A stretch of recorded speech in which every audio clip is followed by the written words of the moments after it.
Good morning, everyone. This is Father Nate, missionary priest in Italy, and thanks for joining us today, August 23rd, on No Greater Delight, our podcast on Marian feasts and Marian meditations. Well, to start us off, the Abbot Orsini tells us that they celebrate Our Lady of Victory in 1328, because Mary helped Philip de Valois defeat the Flemings, who had surrounded his forces near Mount Cassel, right? So out of gratitude for this favor, when he made his entry into Paris, he went straight to Notre Dame, and going into the church on horseback, which maybe doesn't seem very respectful for us, but apparently that was cool, he proceeded the whole length of the nave up to the crucifix, and there laid down his arms, right? The picture of this monarch on horseback was for a long time to be seen in that church, to which he gave a revenue of 100 livres to be levied on his domain of Gâtinais.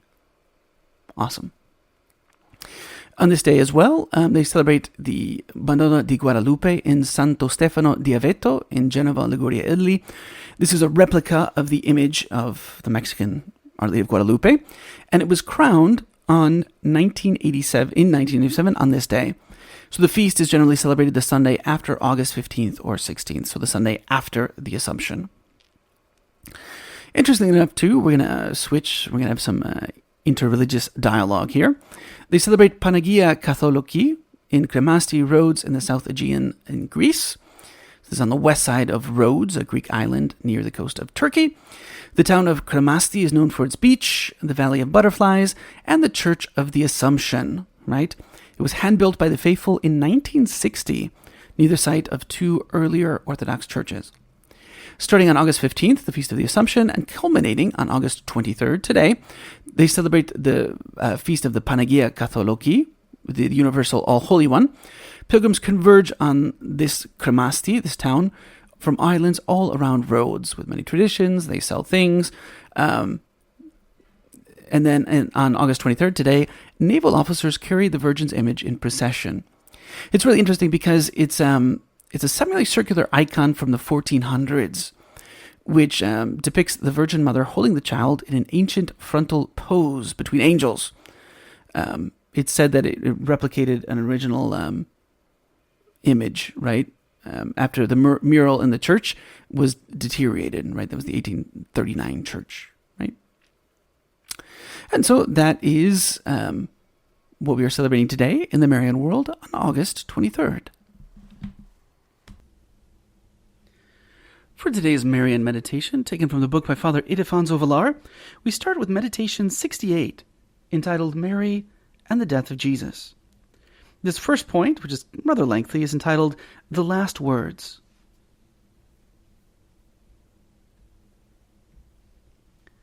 Though it was only about midday when they nailed Jesus to the cross, a thick darkness invaded the earth. The sun is darkened to veil the frightful scene of Calvary. In the middle of the silent darkness which enveloped the earth, Jesus opened his lips and cried, my God, why have you forsaken me?" Listen to those words. Make them resound in the depths of your heart. Ask Our Lady, by whose side you are, to make you understand the mysterious meaning of Christ's desolation. Stop a while and think. Jesus, abandoned and alone. What a desolation is his when he finds himself alone on Calvary. Abandoned in the tabernacle, derelict in so many souls who pay no attention to him. Are you one of them? How this complaint strikes the heart of Mary. You indeed, however great your sufferings, cannot complain that you are left alone. Jesus alone chose to be abandoned, that you might never be so. God has undertaken never to abandon you, and yet how justly he could do so. Consider your own inconstancy, your faults, your relapses, your want of love. Is not God to tire of you? Embrace Our Lady at the foot of the cross, and request her, for the sake of her Son, never to relinquish you, never to abandon you, while you, for your part, promise never to desert Jesus. The second point. Time creeps on. The sufferings of Jesus keep mounting. But there is one particular pain which causes a special complaint from him. I thirst. What would that torture of thirst be? And how would it be felt by his own mother? Not only water, but the whole of her blood would she willingly have given him. But she must be resigned to see him suffer, and with him she suffers. Those cruel executioners mock him still. Further, they offer him gall and vinegar to drink. But do you not also, if you search your heart, have to admit that what Jesus finds in it is not generous blood, cleansed of selfishness and saturated with love, but rather the bitter gall of ingratitude, the repulsive vinegar of lukewarmness, of coldness, of inconstancy? Third, the supreme moment is approaching. Our Lady does not take her eyes from her Son, and has already discovered in his face the unmistakable signs of approaching death. She trembles on seeing that the end is in sight.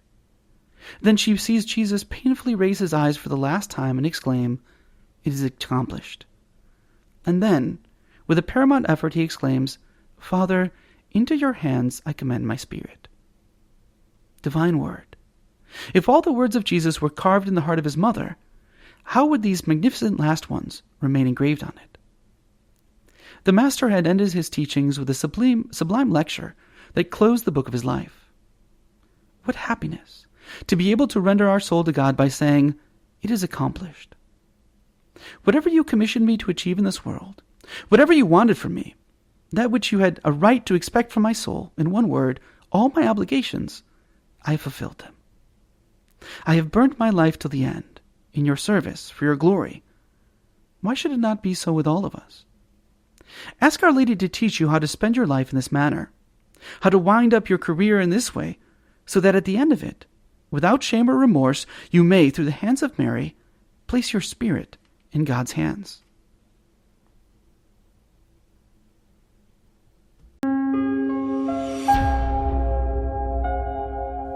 Hello, and we hope that you enjoyed listening to our Marian podcast.